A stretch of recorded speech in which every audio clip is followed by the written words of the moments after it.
Munum eftir smáfuglunum. Greyin.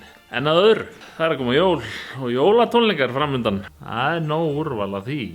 Það svo mikið af jólatónleikum í boði að ef við myndum hafa eina jólatónleik á dag til 31. desember þá þurftum við að byrja 5. júní.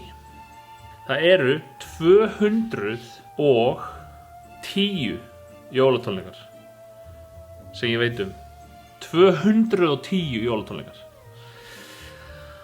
Það slatti sko.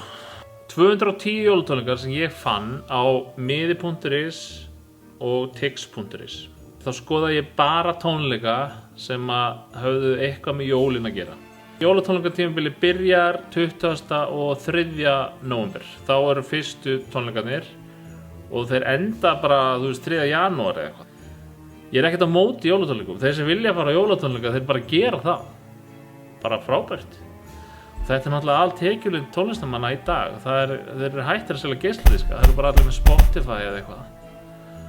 Og það af sem áður var að það var bara mokuðust út plötur og geisladiskar fyrir jólin. Ég elska tónlist og mér alveg saman hvað hún heitir og ég alls ekki að setja út á tónleika, jólatónleika og ekkert svoleiðis Í ár eru 78 viðburðir all land sem að heitar eitthvað jólatónleika eitthvað. Það dálítið mikið Fyrir þá sem vilja, endilega skellu ykkur á jólatónleika. Svo kostar þetta náttúrulega sitt. Ef ég myndi kaupa einn miða á alla þessa tónleika, dýrari miðana því sumir staðir bjóða upp á dýrari og dýrari miða. Ef ég myndi kaupa einn miða, þá myndi þetta kosta mig 432.000 að fara á alla þessa tónleika. En það bara ekki hægt að fara á alla þessa tónleika. Ef ég myndi fara ódýru leiðina og taka ódýrustu miðana á allt, þá er það 344.000. Það ógeðslega mikið. Og ég myndi þá bara fara einn Konan fengi ekki að fara með. Ef ég myndi taka konuna með, þá myndi það kosta tæp 900.000. 432.000 sinnum 2. Reiknaði nú. En gaman að þessu, það að koma jól og þá fara tónlistamenn á stjá. Það þyrfti að vera 14. jólasveinninn. Eitthvað svona tónlistar sleikir.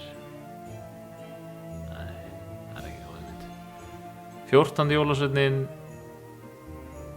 geisladiska bani. Nei. Og ég búinn að útbúa svona dagatal. Skulum aðeins kíkja betur á þetta dagatal. Hérna sjáum við dagatal af desember.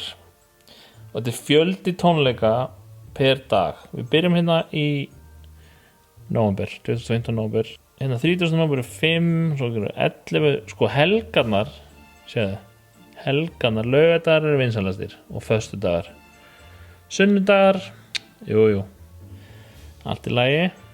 En sjáum við þennan dag, 20 tónleikar 15. desember, 17, 8. desember. Svo eru dagar sem eru út undan líka.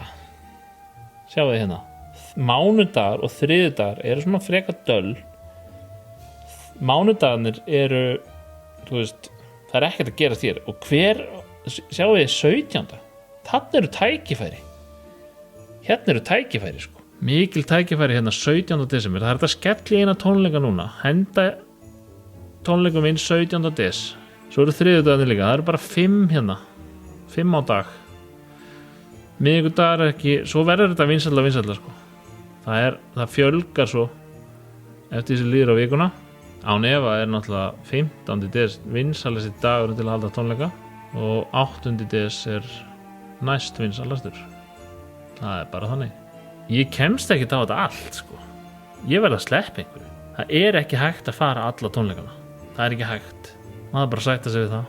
Það er of langt mál að vera að telja upp alla jólatónleika sem verða. Þannig að hendum bara í drónaskot og ég læti þetta bara rúlla yfir skjáinn